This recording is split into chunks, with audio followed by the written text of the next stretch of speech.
80 पाकिस्तानी जवानों की मौत हुई और आतंकी हमले में अब तक पाकिस्तान में कुल 2546 मौत हुई और 2267 लोग घायल हुए हैं, जिसमें खैबर पख्तूनख्वा में सबसे ज्यादा 1616 मौत हुई। वहीं बलूचिस्तान में 782 मौत दर्ज की गई हैं। पाकिस्तान के हालात इन आंकड़ों से आप समझ सकते हैं, जिससे जाहिर है कि पाकिस्तानी सेना बेबस नजर आ रही है और सेना अध्यक्ष बौखलाए हुए हैं। इसलिए उनके पास धमकी देने के अलावा और कोई दूसरा रास्ता नहीं बचा है। Bureau report, India daily.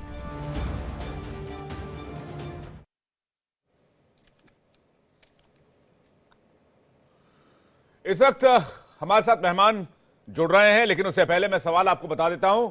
सवाल नंबर 1, टीटीपी का बवंडर पाकिस्तानी आर्मी ने क्या कर दिया है सरेंडर। धमकी से नहीं चलेगा काम, क्योंकि टीटीपी ने कर दिया है काम तमाम। और सबसे बड़ा सवाल, टीटीपी बीएलए का भय पाकिस्तान का टूटना तय। बातचीत करने के लिए मेहमानों का एक बड़ा पैनल हमारे साथ जुड़ रहा है। मेजर रिटायर्ड समरपाल तूर, डिफेंस एक्सपर्ट हमारे साथ जुड़ रहे हैं। कर्नल रिटायर्ड दिनेश नैन हमारे साथ जुड़ रहे हैं, defence expert. Amjad Ayub Mirza, activist PoJK हमारे साथ जुड़ रहे हैं। इरशाद अहमद, नेता पीएमएलएन हमारे साथ थोड़ी देर में होंगे। सज्जाद बुखारी, पत्रकार पाकिस्तान, थोड़ी देर में हमारे साथ होंगे। सबसे पहले मैं शुरुआत कर रहा हूं अमजद अयूब मिर्जा के साथ। मिर्जा साहब, क्या पाकिस्तानी आर्मी ने सरेंडर कर दिया है? एक आंकड़ा तो यह बताता है कि टीटीपी ने 2006 के बाद से अब तक 83,000 पाकिस्तानियों की हत्या की है। एक आंकड़ा यह बताता है कि 2024 में टीटीपी ने 1758 छोटे बड़े हमले किए, जिसमें स्नाइपर हमले, गोरिल्ला हमले, घात लगाकर हमले, ग्रेनेड हमले। और अब वहां के आर्मी चीफ कह रहे हैं कि भाई हम फन उठाने नहीं देंगे। अरे भाई, वो फन उठा नहीं रहा, उसने फन उठा के आपको आधा निगल लिया है। और ये भाई साहब कह रहे हैं कि भाई हम फन नहीं उठाने देंगे, पाकिस्तान के खिलाफ जो आएगा हम उसको कुचल देंगे। आप कुचलेंगे क्या? खाक आपको आधा कुचल को निपटा चुका है टीटीपी। मिर्जा साहब।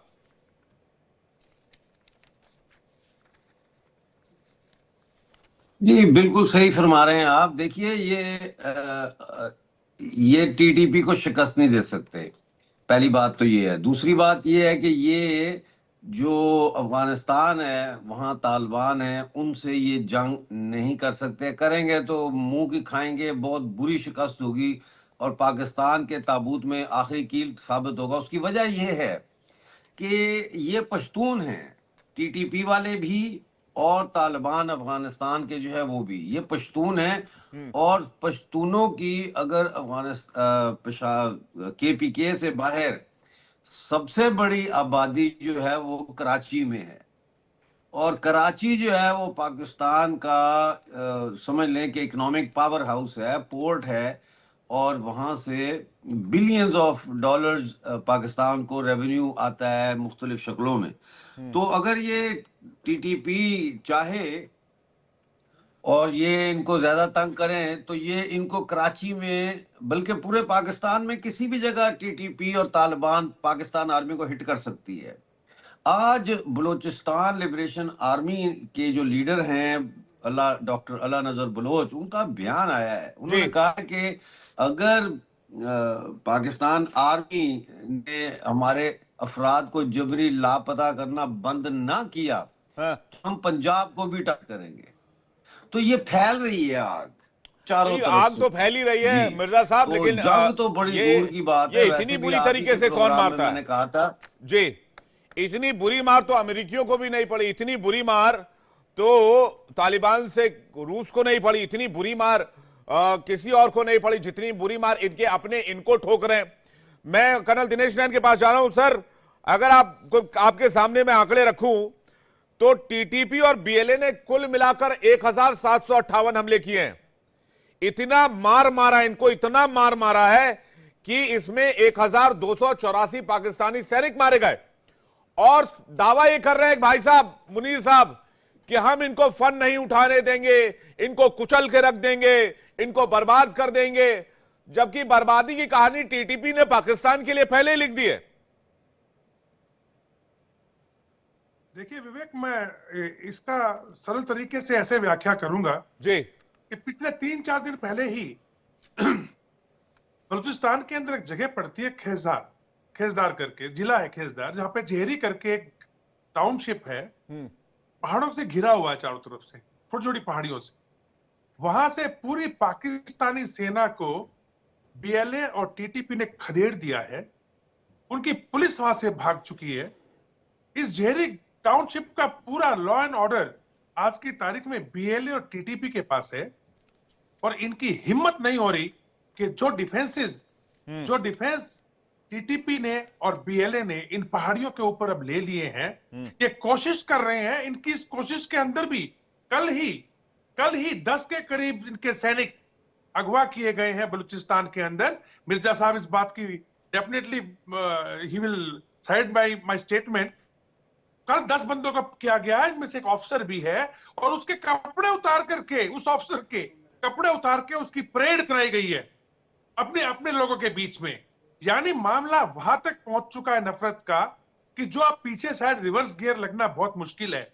याहिया खान ने शुरू किया था ये गेम, और परवेज मुशर्रफ ने मुक्ति को मार करके इसका पूरा काम तमाम कर दिया कि कभी भी पाकिस्तान के साथ में बलूचिस्तान पूरे तरीके से आएगा।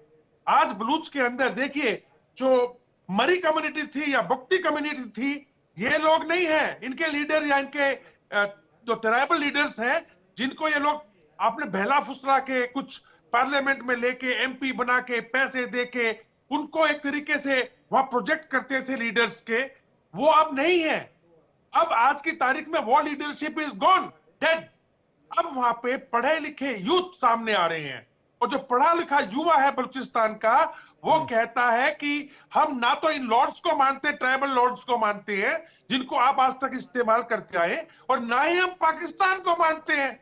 हमें तो हमारा देश वापस चाहिए। आपने कैसे चीन को हमारे देश के अंदर ग्वादर पोर्ट दे दिया, कैसे चीन के लिए आपने सीपेक बना दी, कैसे आप यहां से गोल्ड माइनिंग कर रहे हैं, कैसे आप यहां पे इतना मटेरियल निकाल के लेके जा रहे हैं, और डेवलपमेंट के नाम पे बलूचिस्तान में जीरो। अब रही बात, देखिए आर्मी का, जो पाकिस्तान आर्मी है, हम अच्छी तरह से जानते हैं, ये आर्मी अब लाला बन चुकी है। आर्मी फाउंडेशन के नाम से के नीचे अनेकों बिजनेस के काम। दुनिया की कोई भी आर्मी इतनी मार नहीं खाती हुई जितने पाकिस्तानी आर्मी मार खा रही है। इसका रीजन क्या है? मैं इसके बाद समरपाल तूर सर के पास आ रहा हूं। देखिए विवेक, रीजन बहुत सिंपल है।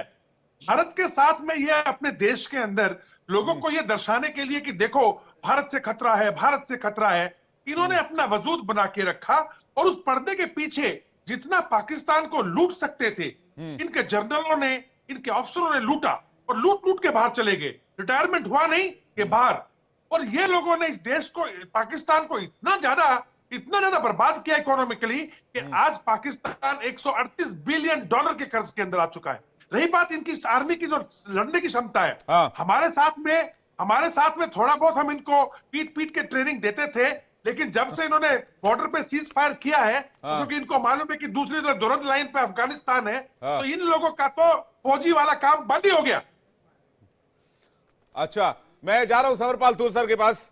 समरपाल सर, ये सवाल है कि भाई यूक्रेन भी रशिया के सामने, रशिया इतनी बड़ी ताकत है, उसने 2 साल मोर्चा संभाल लिया। ये टीटीपी के सामने बिखरे पड़े हैं। कोई नौकरी से रिजाइन कर रहा है, कोई इधर भाग रहा है, कोई उधर भाग रहा है, कोई कह रहा है मुझे माफ करो मैं नहीं लड़ रहा टीटीपी से, कोई कह रहा है मुझे माफ करो, मुझे घर जान दो, मैं तालिबान से नहीं लड़ सकता। ये कैसी आर्मी है? मतलब किस तरह का मामला चल रहा है? ये तो पूरी लाला की दुकानदारी कर रखी है। सीमेंट बेचेंगे, राशन बेचेंगे, और पता नहीं बिस्किट बेचेंगे, बेकरी बेचेंगे, क्या क्या बेचेंगे। लड़ने की बारी आती है तो टीटीपी के सामने हथियार डाल देते हैं। देखिए विवेक, जहां तक बीएलए का सवाल है, वो सन 2000 से ये फॉर्म हुए थे, और आप समझ सकते हैं कि सन 2000 से कितने मासूम बच्चे और औरतें और नौजवान गायब किए गए हैं बलूचिस्तान से। और इसी कारण किए गए हैं क्योंकि बलूचिस्तान आज की तारीख में सबसे बड़ा gas reserve and mineral resources का रिजर्व बन चुका है। तभी इसके ऊपर चाइना की मेन फोकस बलूचिस्तान पे है, ताकि वो इसकी नेचुरल रिसोर्सेज को एक्सप्लॉइट करे। और पाकिस्तान क्या कर रहा है, यहाँ के मिनरल रिसोर्सेज को प्लंडर कर रहा है। और हम प्लंडर का शब्द इसलिए इस्तेमाल करते हैं कि जब कोई सरकार किसी स्टेट की रिसोर्सेज को यूज करे पर वापस उस स्टेट को प्रोग्रेस ना कराए, उसमें उसका पब्लिक इंफ्रास्ट्रक्चर ना बनाए, सड़कें ना बनाए, बेसिक रोटी कपड़ा मकान ना प्रोवाइड कर सके, बेसिक स्कूलिंग, मेडिकल फैसिलिटीज, बिजली जैसी चीज भी नहीं दे पा रहे, पर वहां से करोड़ों और अरबों रुपए से रिलेटेड मिनरल्स को ये अपने चीनी दोस्तों को दिए जा रहे हैं। तो इस कारण बलूचिस्तान आज की तारीख में एक फेल्ड स्टेट करार कर दी गई है। क्यों? क्योंकि पाकिस्तान ने उसके साथ बहुत ज्यादा एक्सप्लॉइट किया है, और अब जाहिर सी बात है कि जब वहां पे स्कूल नहीं है, उनके बच्चों का कोई फ्यूचर नहीं है, तो वहां पे वैसी पॉपुलेशन कम थी। नहीं, लेकिन तूर साहब वो तो ठीक बीएलए की बात हो गई, लेकिन मैं कह रहा हूं भाई एक ट्रेंड प्रोफेशनल आर्मी जो होती है वो आर्मी की तरह बिहेव करती है ना। आपके 2024 में ही लगभग 1300 सैनिकों को टीटीपी ने निपटा दिया। एक दो नंबर्स थोड़ी है सर कि 5, 10, 15, 20, 50। जान तो खैर एक भी बेशकीमती होती है, जान होती है, लेकिन ये कैसी आर्मी कि भाई आपने 1300 पाकिस्तानी सैनिकों को मार दिया और लगभग 1800 अटैक किए। और मैं इसमें सिविलियन कैजुअलिटी की तो बात ही नहीं कर रहा हूं। और उसके बाद मुनीर साहब आज जागे और कह रहे हैं कि भाई चुन चुन कर बदला लेंगे, हम झुकेंगे नहीं, रुकेंगे नहीं, थकेंगे नहीं। अरे भाई आप झुक भी गए, रुक भी गए, थक भी गए। आपने तो ऐसा लग रहा है सरेंडर कर दिया है। आपने कैसे 1300 पाकिस्तानी सैनिकों को मारने के लिए छोड़ा? देखिए विवेक, इनकी मिलिट्री इतनी वास्ट या बड़ी नहीं है कि यह अपनी मैन पावर को वहां पे डिप्लॉय कर सके। तो इनको मैन पावर की बहुत बड़ी किल्लत है। तो ये क्या करते हैं, वहां के जो लोकल जो यूथ है उनको एम्प्लॉय करते हैं in the form of state forces, जैसे कि टेरिटोरियल आर्मी का कंसेप्ट है। तो वहीं के लोकल नौजवानों को ये आर्मी के तौर में शामिल करते हैं, पर उनके पास इतनी पावर्स नहीं होती, ना ही उनका वेपन प्रोफाइल इतना तगड़ा होता है, ना ही उनकी ट्रेनिंग एक पाकिस्तान मिलिट्री के स्तर पे की जाती है। पर ये मेनली इसलिए क्रिएट किए जाते हैं to maintain law and order, और इन नौजवानों को उस इलाके का अपने मतलब at the back of their hand उन्हें रटा हुआ है कि कौन सी पगडंडी, कौन सा इलाका, कौन सा गांव, सब कुछ उन्हें पता है। अब क्या हुआ है कि जितने भी पश्तून थे उन्होंने अभी प्रोटेस्ट किया, और उन्होंने बलूचियों और पश्तून के खिलाफ जो आम आवाम है उनके खिलाफ जाने से इनकार कर दिया। तो पाकिस्तान आर्मी ने क्या किया, इनको हाथ पैर बांध के, इनकी आंखों पे पट्टियां लगा के ट्रकों में लोड किया। और अभी हमें पर नहीं है कि इनके साथ अभी क्या हुआ है, या फिर इन पे म्यूटिनी का केस चलेगा, या इनको या तो मैस ग्रेव्स की तो अब वहां पे ट्रेंड है बलूचिस्तान और ये जो बॉर्डरी इलाके अफगानिस्तान में जी। तो पता नहीं क्या अंजाम हुआ है और ह्यूमन राइट वायलेशंस कितनी हुई है, हमें अभी भी वी आर क्लूलेस, और we are trying to track कि उन ऑफिसर्स और जवानों के साथ क्या अंजाम दिया जा रहा है। नंबर 1। नंबर 2, देखिए जो जेनोसाइड इन्होंने इतनी टाइम से करते आए हैं, अब पाला ऊपर जा चुका है पानी का और गुस्से का। देखिए जनता ने हथियार उठा लिए, and it is a situation of civil war. ये नहीं है कि सिविल वॉर नहीं है, सिविल डिसोबीडियंस है, वहां पे कोई डेवलपमेंट नहीं है, ना ही वहां पे कोई टैक्स कलेक्शन है, ठीक है। तो वहां की जनता ने हथियार उठा लिए और वो अफगानिस्तान के पक्ष में है। तो जो हम देखते तहरीके तालिबान पाकिस्तान, इसमें से आप हैरान मत होइए कि बीएलए के काफी ऑपरेटिव्स इसके अंदर मिक्स होकर ऑपरेट कर रहे हैं। और अब देखेंगे कि कोई बड़ी बात नहीं सर, हो गया, चाइनीज इंजीनियर्स पे हमले हो रहे हैं, ये एक मैसेज दे रहे हैं आउट डेस्परेशन। पाकिस्तान की सरकार ना ही उनकी मिलिट्री पे कोई फर्क पड़ रहा है, और ये बहुत ही मिसकंसेप्शन में है। क्योंकि देखिए जब तालिबान लड़ाई के मैदान में उतरेगा दीमक की तरह, वो अच्छे अच्छे महलों को उसने खत्म कर दिया है, उसने रूसियों को निकाह खदेड़ दिया, उसने वर्ल्ड पावर यूएसए को भी खदेड़ दिया। तो देखिए ये मतलब it will not be fair अगर पाकिस्तान की आर्मी बोले कि ये इनको खदेड़ देगी और इनको खत्म कर देगी, ये तो होने नहीं वाला है। इसका डिप्लोमेटिक सॉल्यूशन ही निकलेगा। बट आज की तारीख में UN has to have a active role in this. The world organisations have to wake up to this before it is too late. क्योंकि देखिए अभी जैसे अमजद अयूब खान जी ने मेजर साहब इन्होंने इस दुनिया को क्या क्या प्रॉब्लम्स दे दिए। इन्होंने खूब सारे टेररिस्ट ऑर्गेनाइजेशन दिए, भर भर के, थोक के भाव में ले जाओ। इन्होंने बड़े बड़े टेररिस्ट दिए, इन्होंने उन टेररिस्टों को घर भी दिया, सेफ हाउस भी दिया। इन्होंने पूरी दुनिया में यूरेनियम सप्लाई भी कर दिया, पता नहीं किस चीज को बेचा, वहां से निकाल के किसको किसको दिया, किसके पास है, अब भगवान जाने उसका अंजाम क्या होने वाला है, वो किसके हाथ पड़ेगा, कहां फटेगा, कहां गिरेगा, कहां डर्टी बम बनेगा। इसके अलावा इन्होंने दुनिया के कुछ मुल्कों को परमाणु ताकत भी दे दिया, और उसमें कादिर खान का नाम सबसे ऊपर आता है। तो ये एक रोग स्टेट है कंप्लीटली, ये बात तो साफ हो चुकी है। लेकिन इसी रोग स्टेट को वहां के लोग खाने पे तुले हुए हैं। अमजद अयूब मिर्जा हमारे साथ आ गए। मिर्जा साहब, ये जो आसिफ मुनीर कह रहे हैं कि हम टीटीपी को 2 मिनट में संभाल लेंगे, क्या ये 2 मिनट में संभाल पाएंगे टीटीपी को? जो टीटीपी 2007 में बना, आप उसका पिछले 17 साल में कुछ नहीं उखाड़ पाए, और अब आप कह रहे हैं कि भाई बहुत मजबूती से जवाब दिया जाएगा। नहीं, टीटीपी का कुछ नहीं बिगड़ सकता। पश्तून बेस्ड ये ऑर्गेनाइजेशन है, और ये इसलिए इनका कुछ नहीं बिगड़ सकता कि ये एलियन नहीं है। ये कोई टीटीपी वाले जो है, ये कोई बाहर दूसरे सूबे से आके नहीं लड़ रहे, ये अपने घर में लड़ रहे हैं। यानी कि ये पश्तून है, ये इनके रिश्तेदार हैं, लोकल आबादी के साथ इनका बड़ा गहरा कनेक्शन है। और आपको पता है कि जो गुरीला वॉर होती है, उसके लिए ये फंडामेंटल होता है कि आपको ट्रेन का पता हो, यानी इलाके का, और लोकल जो है वो आपको सपोर्ट करे। उसके बगैर गुरिल्ला वॉर नहीं लड़ी जा सकती, कामयाब नहीं हो सकती। तो ये जब जाते हैं वहां मारने, तो वो जो तहरीक तालिबान के लोग हैं, टीटीपी वाले, वो लोकल आबादी में घुल मिल जाते हैं। आप कैसे पहचानेंगे? वो को वर्दी पहन के थोड़ी बैठे होते हैं वहां पे। तो ये नहीं जीत सकते टीटीपी से। बल्कि जैसे अपना तूर जी कह रहे हैं, समर तूर जी, ये अब वक्त आ गया है कि सिक्योरिटी काउंसिल जो है, यूएन भी मैं समझता हूं कि उसके हाथ से भी काम निकल गया है।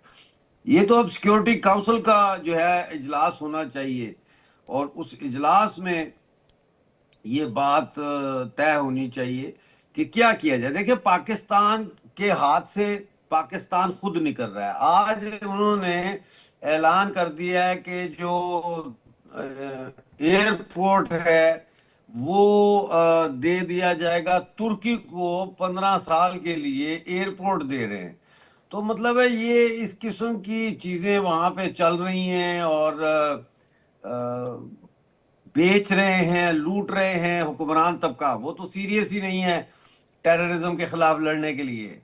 और दूसरी तरफ जो है वो एक रोग एलिमेंट पाकिस्तान आर्मी का, वो न्यूक्लियर एसेट्स के ऊपर नजर रखे हुए है कि इसको कैसे बेचा जाए, चोरी किया जाए। पूरा एक माफिया जो है वो चल रहा है। तो टीटीपी के लिए जो एक होमोजीनियस आर्मी चाहिए वो नहीं है। एक जो जज्बा चाहिए कि जो फौजों का जज्बा होता है लड़ने का, मरने का, खून बहा देने का, वो जज्बा इस आर्मी में नहीं है। हाँ, प्रॉपर्टी बेचने और खरीदने के जज्बा है, मुनाफाखोरी का जज्बा है, लेकिन जंग लड़ने का जज्बा इनमें नहीं है। रिश्वत खाते हैं ये छुट्टी लेने के लिए, सिपाही से लेकर सूबेदार तक जो है ये एक दूसरे को रिश्वत दे के तो छुट्टी लेते हैं। मतलब है ये पूरी फौज जो है करप्ट हो चुकी है। इसलिए टीटीपी का ये मुकाबला नहीं कर सकते। ये बीएलए क्यों जीत रही है? क्योंकि बीएलए को लोकल आबादी की सपोर्ट हासिल है। तो ये नहीं जीत सकते। ये अब वी आर हेडिंग धमकियों की टुवर्ड्स वजह क्या है? पाकिस्तान। और नहीं, ये या तो अपनी कुर्सी बचा रहे हैं, या तो अपनी कुर्सी बचा रहे हैं, अपनी कुर्सी की चिंता है। कुर्सी भी बचा रहे हैं, लेकिन कुर्सी बचाने से ज्यादा ये क्या कर रहे हैं कि ये पैसा बाहर भेज रहे हैं वेस्टर्न कंट्रीज और दूसरे दुबई वगैरह और दूसरी कंट्रीज में, क्योंकि उनको पता है कि किसी भी वक्त जो है यहाँ से भागना पड़े तो पैसा जो है और जायदादें ये बाहर बना रहे हैं, ये उसमें बिजी हैं। कुर्सी तो बचे या ना बचे, पाकिस्तान में तो कुर्सी का कोई पता नहीं होता कि कब आई और कब गई। लेकिन जब आ जाए तो फिर पहला काम ये होता है कि पाकिस्तान के खजाने लूटो, अवाम के ऊपर टैक्स लगाओ, उनको लूटो, बिजली के बिलों के जरिए जो भी है, जो बाहर से लोन आ रहा है उसमें से जो है वो माल बनाओ, जो ठेके उनमें से माल बनाओ, सी पैक के ठेकों में से माल बनाओ, और उसके बाद जो है वो सारा पैसा बाहर पहुंचाने का। ठीक है, आप ये माल बनाने में बिजी रहते हैं, और इतिहास इस बात का गवाह है। अब ये माल कहां से बना रहे हैं? मैं कर्नल दिनेश नैन के पास जा रहा हूं। वैसे इसका नाम पाकिस्तानी आर्मी नहीं, ये माल बनाओ आर्मी होनी चाहिए, क्योंकि अपने सैनिकों की सुरक्षा तो कर नहीं सकते। ये माल बनाओ आर्मी कैसे है भैया? इन्होंने खोली दुकान फौजी सीमेंट कंपनी लिमिटेड, इन्होंने खोली दुकान अस्करी बैंक लिमिटेड, इन्होंने खोली दुकान फौजी फर्टिलाइजर कंपनी लिमिटेड, इन्होंने खोली दुकान फौजी फूड्स लिमिटेड, इन्होंने खोली दुकान अस्करी सीमेंट। अच्छा, एक सीमेंट पहले बना रहे फौजी सीमेंट, एक और सीमेंट कंपनी आ गई Askari cement limited, Askari fuels, national logistic cell, frontier works organisation, Pakistan ordnance factory. अच्छा, ये हथियार भी बनाते हैं, फौजी फाउंडेशन, डिफेंस हाउसिंग, अच्छा घर भी बनाते हैं, डिफेंस हाउसिंग अथॉरिटी। मतलब ये पता नहीं क्या क्या बेच रहे हैं, घर, सीमेंट, मकान, दुकान, राशन पानी, आटा चावल दाल तेल पानी सब ले लो, काम कुछ नहीं करना है, बस दुकानें चलानी है। और पैसा जो है उसको बाहर भेज दो, लंदन में मकान खरीद लो, और बाकी जो सैनिक हैं उनको मरने के लिए बलूचिस्तान भेज दो, खैबर पख्तूनख्वा भेज दो। कर्नल दिनेश नैन।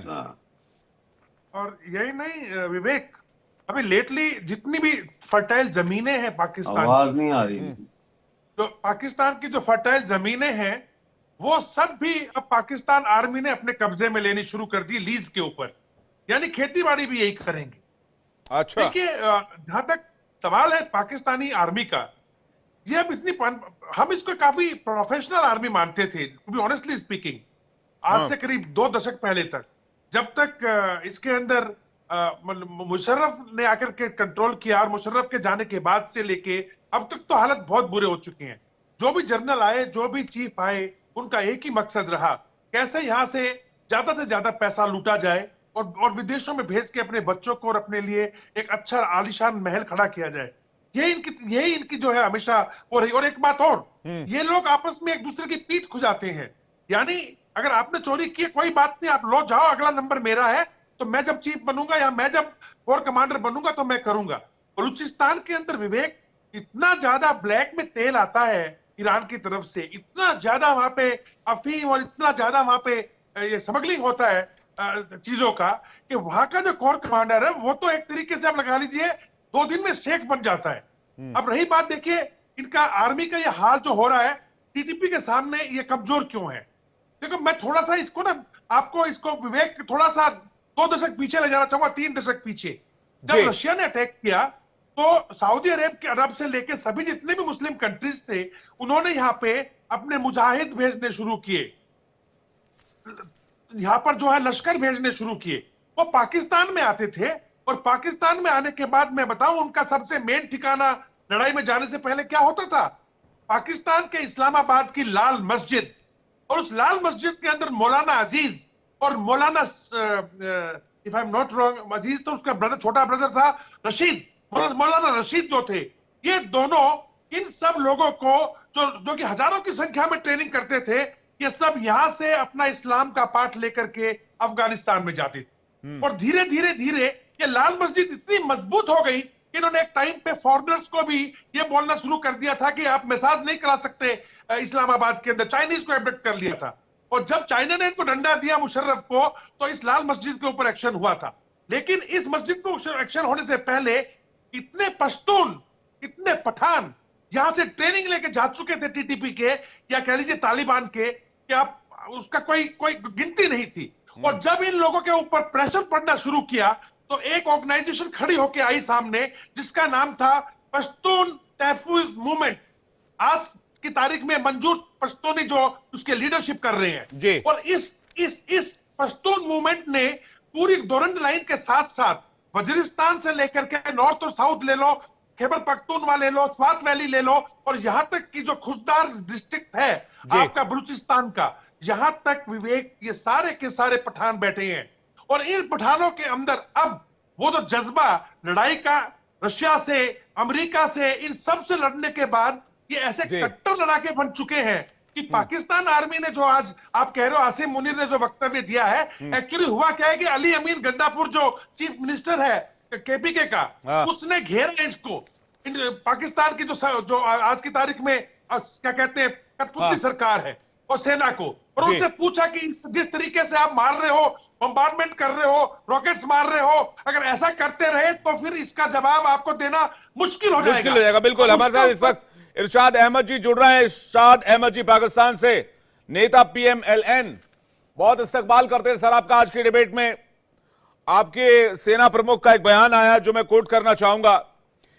इरशाद अहमद जी, अगर मेरी आवाज आपको आ रही हो तो मैं इरशाद करना चाहूंगा कि जनरल आसिम मुनीर कहते हैं कि दुश्मन भले ही कलह और डर फैलाने की कोशिश कर लें, लेकिन हम पीछे नहीं हटेंगे। दुश्मन को सख्ती से जवाब दिया जाएगा, उनके खिलाफ ऐसी कार्रवाई की जाएगी कि उनकी नुकसान पहुंचाने की क्षमता कम हो जाएगी। तो मैं इरशाद अहमद जी आपसे ये जानना चाहता हूं कि ये जो जनरल आसिम मुनीर कह रहे हैं कि भाई दुश्मनों को सख्ती से जवाब दिया जाएगा, तो जो हमले में कुल पाकिस्तानी मारे गए 2024 में 1284, भाई उनका क्या? उन्होंने आपका कौन सा गाय खोल लिया था? उन्होंने आपकी कौन सी संपत्ति जायदाद रख ली थी कि आपने उनको मरने के लिए छोड़ दिया और आज आप जागे हैं और कह रहे हैं कि हम इनको जवाब देंगे? अब तक आपके 1661 पाकिस्तानी सैनिक घायल हुए 2024 में, भाई उसका क्या? तो आपके ये जो आसिम मुनीर साहब हैं, ये तो लगता है कि कुछ हाई क्वालिटी वाला अफीम इनको मिलता होगा TTP एरिया से और उसको लेके सोते होंगे, क्योंकि इतना नुकसान होने के बाद अगर इस तरह का बयान आ रहा है और इस तरह के खोखले बयान आ रहे हैं तो ये बहुत टेंशन की बात है। मेजर साहब, ये आदमी या तो प्योरली व्यापार में लगा हुआ है, अपना एसेट बना चुका है, लंदन अमेरिका जहां भी बनाना हो, और यहां से निकलने की तैयारी में आसिम मुनीर ने पूरा सेटअप कर रखा है। मेजर साहब, देखिए विवेक, अब ये जायज सी बात है कि एक बहुत ही फेमस क्रेडिट कंपनी है, क्रेडिट सूसी जी। तो क्रेडिट सूसी जो बैंक है, इसने खुलासा किया था कि सबसे ज्यादा जो पैसा आ रहा है जो पाकिस्तान की तरफ से है, वो bribery, extortion, influence, drug peddling, narcotics trafficking, तो ये जो अलग अलग तरीके हैं यहां से आ रहा है। और ये पूरा का पूरा जो फंडिंग आती है, पैसे आते हैं, ये स्विट्जरलैंड के जो प्राइवेट बैंक्स हैं जिसमें राइट टू प्राइवेसी है, वो आधे से ज्यादा पाकिस्तानी रिटायर्ड जनरल्स के नाम पे है, सीनियर कर्नल्स के नाम पे है। दूसरा, जो भी सीपेक में कॉन्ट्रैक्टर्स हैं, वेंडर्स हैं, वो इनडायरेक्टली या डायरेक्टली पाकिस्तान मिलिट्री ऑफिसर्स के नाम पे ही कंपनीज खुली हुई है, क्योंकि जिस एरिया में जॉनसी इनकी यूनिट्स को डिप्लॉय किया गया है, उन्हीं की यूनिट के ही जो कमांडिंग ऑफिसर होते हैं, ब्रिगेडियर होते हैं, ब्रिगेड कमांडर्स होते हैं, इन्हीं के नाम पे ही ये रजिस्टर करते हैं, या इनके रिलेटिव्स के नाम पे कंपनियां रजिस्टर होती है, और ये उसी इलाके में फिर अपने बंदे लेके आते हैं कॉन्ट्रैक्टर, और सारा सरकारी पैसा इन्हीं की जेब में आ रहा है। तो देखिए, जो मर्जी कर लीजिए आप, या तो कान सीधे हाथ पकड़े या उल्टे हाथ पकड़े, पैसा एक ही जगह जा रहा है, वो है पाकिस्तान आर्मी के पास। और बदले में पाकिस्तान आर्मी ये सारा का सारा पैसा फॉरेन के बैंक्स में पार्क कर रही है, उनको वहां पे सेफ हेवन प्रोवाइड करके रखा है इन पैसों को, और पाकिस्तान की इकोनॉमी अब ना के बराबर है, क्रैश हो चुकी है। तो देखिए कि जब खुद के ही मुल्क के जो सके ना हो सके, जो रक्षक ही बने भक्षक वाली बात हो गई। तो अब आप बताइए कि कितनी देर और कितने आगे साल तक ये पाकिस्तान मिलिट्री कब तक होल्ड करेगी? और सिविल वॉर इमिनेंट है, क्योंकि देखिए, जब हम सियाचिन में पोस्टेड थे तो हम इंटरसेप्ट सुनते थे जी, वायरलेस इंटरसेप्ट, तो उसमें इनकी तनख्वाहें, जो इनके वारंट अफसर हैं, JCO साहिबान हैं, इनकी तनख्वाहें नहीं समय पे आती, इनके जवान छुट्टियों के लिए तरस जाते हैं, इनके पास मैन पावर पूरी नहीं हो पाती है। बल्कि वहां पे जब ये डिप्लॉय होते थे तो इनके पास कोई क्लोथिंग नहीं होती थी, ये अपने पूछ और जो इनके जो शॉल हैं जो बनते हैं, तो पश्मीना शॉल वगैरह वही ओढ़ के, और ट्रैक सूट्स भी रहते थे, इनके पास कोई प्रॉपर वर्दी में नहीं रहते थे पूरे टाइम। तो हम इन्हें ऑब्जर्व करते रहते थे, तो इनकी इंटेग्रल हालत पहले बहुत खराब थी, और मुझे लग रहा है कि the fall of Pakistan army is totally because of their failed officers and leadership. एक नाम है नूर वली महसूद, कर्नल दिनेश नैन। इसके बाद मैं मिर्जा साहब आपके पास आ रहा हूं। ये जो नूर वली महसूद है ना, मैं सुना है कि भाई इनका नाम जैसे ही मुनीर साहब को पता चलता है, मुनीर साहब सारा काम वाम छोड़ के खुद को हाउस अरेस्ट कर लेते हैं, खुद ही घर में बंद हो जाते हैं और अब बाहर सिक्योरिटी 7 लेयर 5 लेयर की सिक्योरिटी बढ़ा दी जाती है। जैसे ही पता चलता है कि भाई नूर वली महसूद आपका जिक्र कर रहा था, तो भाई नूर वली महसूद है कौन? टीटीपी का जो मेन लीडर है, जो टीटीपी लीड कर रहा है, वो नूर वली महसूद है। अब नूर वली महसूद जैसे ही चर्चा करता है कि भाई मुनीर साहब आजकल कहां हैं, क्या कर रहे हैं, तो मुनीर साहब ऐसे परेशान होते, भाई हमारा नाम क्यों ले रहा है, क्या करने वाला है वो। और मैंने सुना है कि भाई कमरे वमरे में बंद हो जाते हैं और सिक्योरिटी बढ़ा दी जाती है, कॉन्वॉय में 10 गाड़ियां और जोड़ दी जाती है, 50 सैनिक और भर दिए जाते हैं कि भाई हमला हो तो तुम पे हो, कम से कम मैं बच जाऊं। ये नूर वली महसूद से मुनीर इतना खौफ क्यों खाता है दिनेश नैन सर? खौफ तो खाएगा ना विवेक, क्योंकि टीटीपी ने अभी तो इनको अल्टीमेटम देना शुरू कर ही दिया है कि उनकी मेन लड़ाई जो है वो आर्मी के साथ है और आर्मी का जो बिजनेस है उसके खिलाफ जी। अब देखा जाए तो ये पाकिस्तान के अंदर से काफी कुछ सफाया करने के मूड में है। अब पाकिस्तान की जो जनता है, पहले देखिए विवेक, थोड़ा बहुत सोचती थी कि शायद उनकी सेना ही सब कुछ है, जो उनकी रक्षक है, बहुत इज्जत किया करते थे ये लोग। लेकिन पिछले साल 9 मई का हादसा जो हुआ, चाहे वो एक पॉलिटिकल पार्टी के कुछ कार्यकर्ताओं ने किया हो या किन और बाकी लोग उसमें शामिल हो, लेकिन एक बात तो निकल के सामने जरूर आई है कि पाकिस्तान की जनता अब अपनी सेना पर भरोसा बिल्कुल नहीं करती। उनके सामने इनके काले चिट्टे सब खुल चुके हैं। देखिए अभी जैसे कि मेजर तूर बता रहे थे कि सीपेक के अंदर भी, तो CPEC China Pakistan economic corridor जो प्राधिकरण है, जो इसका संगठन है, इसका अध्यक्ष है कौन? उसके अध्यक्ष का नाम है लेफ्टिनेंट जनरल सेवानिवृत्त यानी रिटायर्ड अजीम सलीम बाजवा। बाजवा साहब है, अली सलीम बाजवा साहब है इसके इंचार्ज। तो यानी अगर वो इंचार्ज है तो कॉन्ट्रैक्ट किसके पास जाएंगे, कट किसके पास से आएगा, और इनके महल कहां बनेंगे? और इसी बात से तंग होकर के देखिए चाइना ने यहां फंड देना बंद कर दिया, 30 से 35 बिलियन डॉलर तक लगाया और हाथ पीछे खींच लिए। रही बात टीटीपी की, देखिए टीटीपी ने अभी यह चीज बिल्कुल क्लियर कर दी है और हमें इस बात को मान लेना चाहिए कि टीटीपी की आइडियोलॉजी और अफगानिस्तान में बैठे तालिबान की आइडियोलॉजी अलग नहीं है। इनमें 2 सिमिलरिटी है।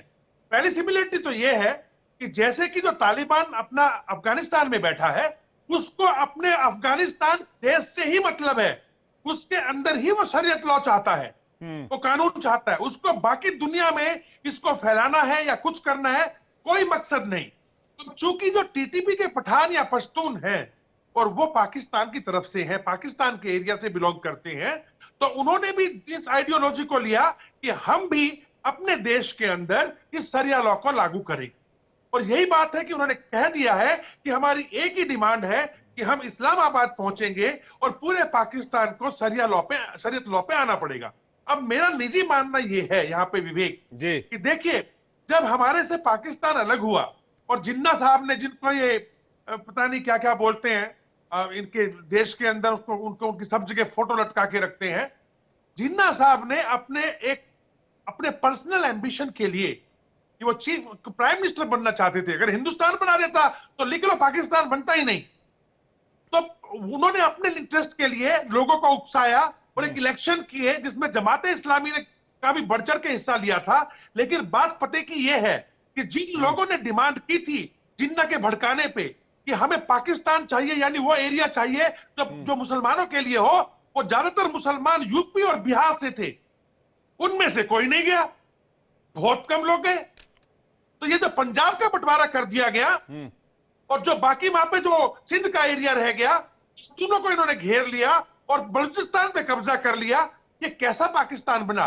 या इलाहे इल्लल्लाह मोहम्मदुर रसूलुल्लाह, मैं बार बार कहता हूं, इन लोगों का कहना है कि इस कलमे का नाम है पाकिस्तान। तो अगर इस कलमे का नाम पाकिस्तान है तो मैं मिर्जा साहब से भी ये पूछना चाहूंगा कि आप बताएं कि क्यों नहीं पाकिस्तान जो है शरीयत लॉ को कबूलता है, फिर क्यों ये टीटीपी से लड़ रहे हैं? क्यों नहीं इनको मुसलमानों के अंदर जाकर के और कहना चाहिए कि हां, हम मुसलमान हैं और हमारे पास न्यूक्लियर बॉम्ब है, हम पूरे मुस्लिम देशों को साथ में रिप्रेजेंट कर सकते हैं और शरीयत लॉ को हम कुरान के मुताबिक मानने को तैयार हैं। फिर यहाँ पे आकर के ये लोग जो दाएं बाएं की बातें करते हैं, तो इनका कोई ईमान नहीं, बिल्कुल इनका कोई आइडेंटिटी नहीं। इस पर मैं मिर्जा साहब का रिएक्शन लूंगा, लेकिन बार बार मैं ये क्यों कह रहा हूं, मिर्जा साहब भी कह रहे हैं कि भाई लाला की दुकानदारी हो गई है। Global fire power military strength ने हाल ही में दुनिया की ताकतवर सेनाओं की लिस्ट जारी की। 2024 में दुनिया की सैन्य शक्तियों में टॉप पर अमेरिका है, इसके बाद रूस और चीन का नंबर है। भारत को 4th स्थान मिला इस लिस्ट में। पाकिस्तान ने भी टॉप 10 में जगह बनाई। कमाल की बात यह है, और पाकिस्तान आर्मी दुनिया की 9वीं सबसे ताकतवर सेना है। वाह भाई साहब, फिर भी ये मार खा रहे हैं। 3,700 से ज्यादा टैंक है, 1400 से ज्यादा विमान है, 17 लाख सैनिक हैं, 6.5 लाख सक्रिय हैं, बाकी रिजर्व और पैरामिलिट्री हैं। भाई इतने ही तादाद में होने के बावजूद पिट क्यों रहे हैं ये? अमजद मिर्जा साहब। एक भाई, ये समझ, तू साहब मेजर साहब बैठे हैं, ये मुझसे बेहतर जानते हैं।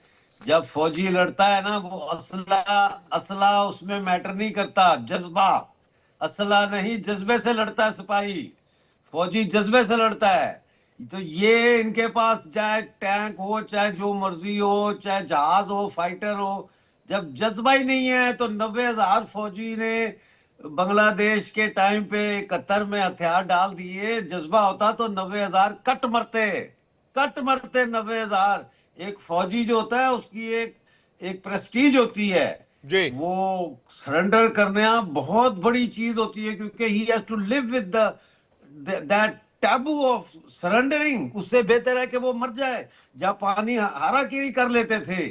ये बेगैरत फौज है, ये कारोबारी फौज है, और इनकी वजह से आज Pakistan high inflation, external debt, trade deficits का बुरी तरह से शिकार है, जिसमें से ये निकल नहीं सकते।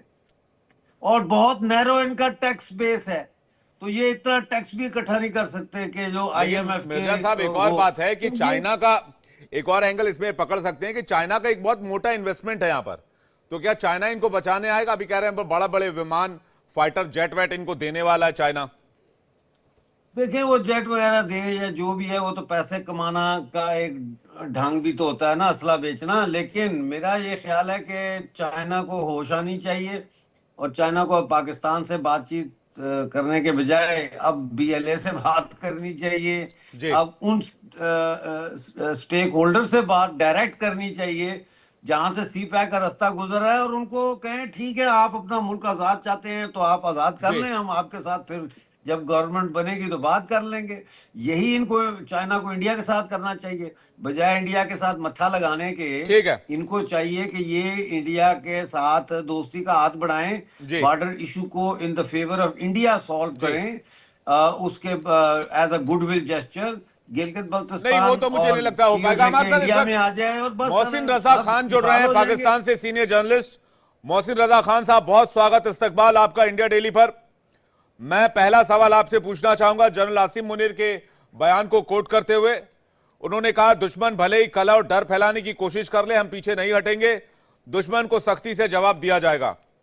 अव्वल तो ये, और उसके बाद मैं आंकड़े आपके सामने रखता हूं। 2024 में TTP के 1758 हमलों की रिपोर्ट है।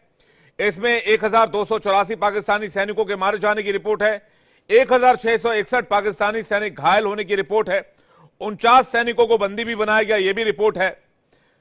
और 2007 में जब बैतुल्ला मसूद ने इस संगठन को बनाया था, तब से लेकर अब तक यह संगठन काफी मजबूत हो चुका है। तो क्या मुनीर साहब अभी तक रेस्ट कर रहे थे, अब जाकर वो एक्टिवेट हुए हैं कि अब TTP को कंट्रोल करना है या BLA को कंट्रोल करना है, जब damage has been done? Khan साहब,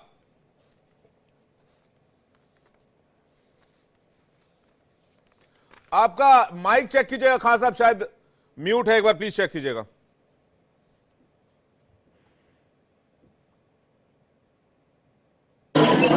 पाकिस्तान की मुसल्लह अफवाज हर किस्म की दहशतगर्दी का मुकाबला करने के लिए पूरी तरह तैयार है।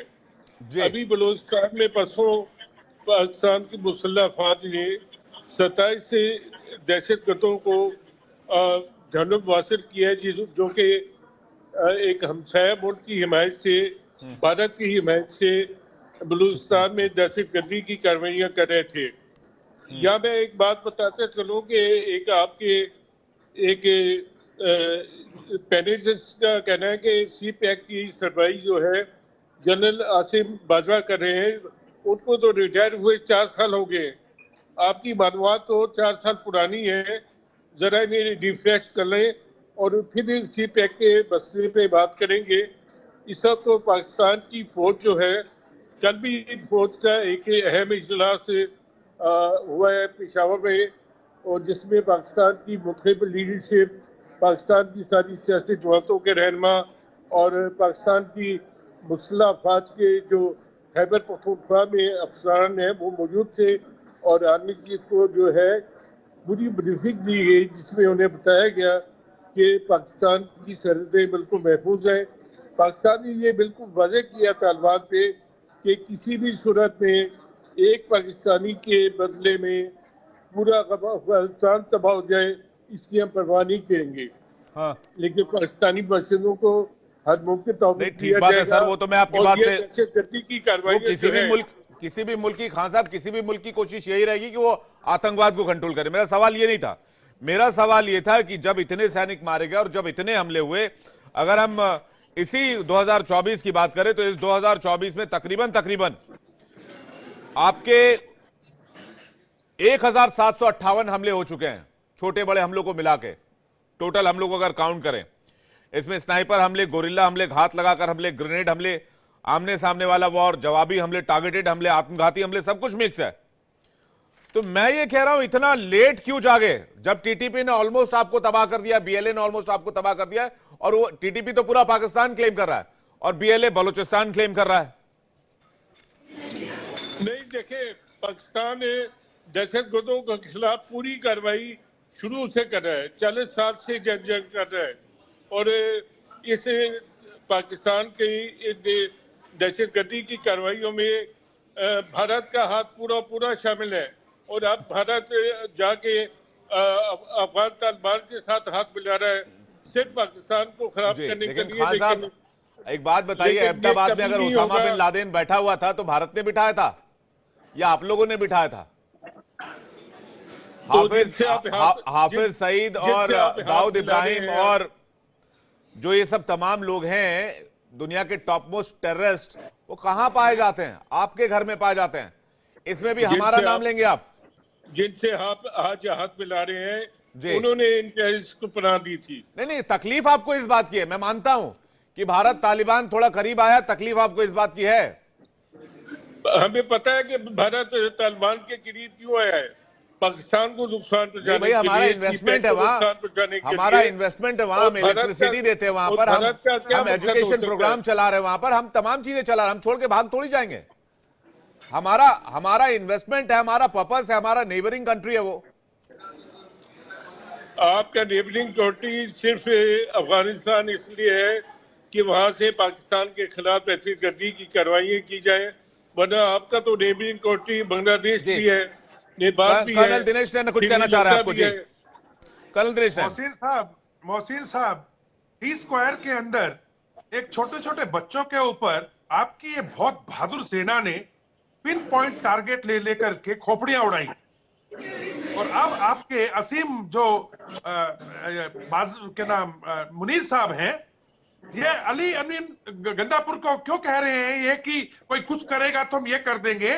क्योंकि आपकी सेना ने ऑपरेशन जर्ब की तरह से पूरे पश्तून के अंदर बेचारे निहत्थे लोगों को मारना शुरू कर दिया है, और जब वहां से आवाजें उठ रही हैं तो वो डराने की कोशिश कर रहा है, ये कह के कि हम ये कर देंगे वो कर देंगे। अली अमीन गद्दापुर जो कि चीफ मिनिस्टर है वहां के, जब उन्होंने ऑब्जेक्शन उठाया उस बात में कि ये याद कर रखो कि डी स्क्वायर, मैं तो उसको अब डेथ स्क्वायर बोलता हूं, आप लोगों को शर्म आनी चाहिए, डेथ स्क्वायर बोलते हैं हम लोग उसको। वहां पे जैसे आपने निहत्थे लोगों पे गोलियां चलाई एक लोकतांत्रिक तरीके से एक पार्टी के ऊपर, और रही बात आपकी सेना की, मैं वापस रिपीट करूंगा मोहसिन साहब को, आप जाइए खुशदार के अंदर, जाइए झेरी के अंदर, उसके अंदर झेरी के आसपास के इलाके में किसका राज है अभी?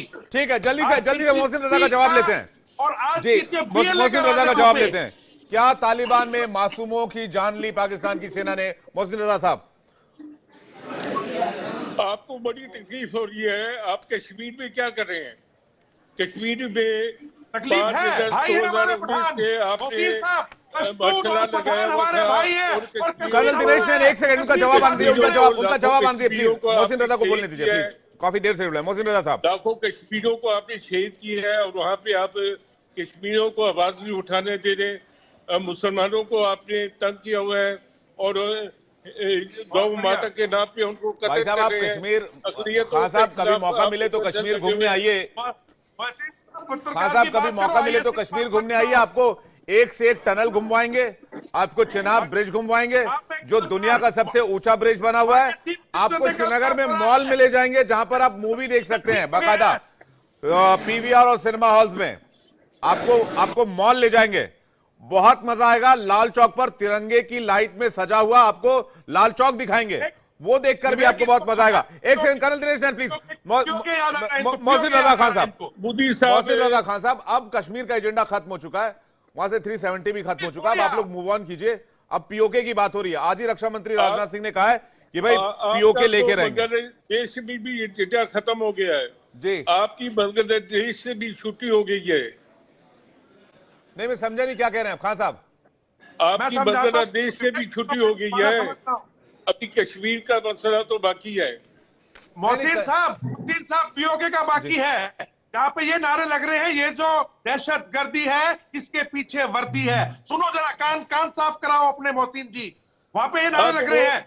गिलगित के अंदर लोग ये जल्दी से मेजर साहब के पास जा रहे हैं, वर्दी वाले दहशतगर्दी कर रहे हैं। आप लोगों ने जो है ना, ठीक है मेजर साहब के पास जा रहे हैं। मेजर साहब मीरपुर से लेके बात पीओके की जल्दी एक छोटा सा रिएक्शन मेजर साहब पालतूर, जल्दी से बात पीओके की। मैं एक ही चीज बताना चाहूंगा कि जिस तरीके से तहरीके तालिबान पाकिस्तान के साथ धोखा हुआ है, कैसे जब यूएस अपने ऑपरेशंस कर रही थी तो पाकिस्तान ने अपनी जमीन यूएसए को दी थी कैरी आउट ड्रोन अटैक्स। इन्होंने तभी अपनी आवाम के साथ और लोगों के साथ धोखा कर लिया था। कोई आतंकवादी नहीं मारे जा रहे थे, बल्कि मैस किलिंग्स हो रही थी। जहां पे की शादियां हो रही थी, वहां पे एक आतंकवादी को मारने के लिए 400 लोग मारे जा रहे थे। तो इन्होंने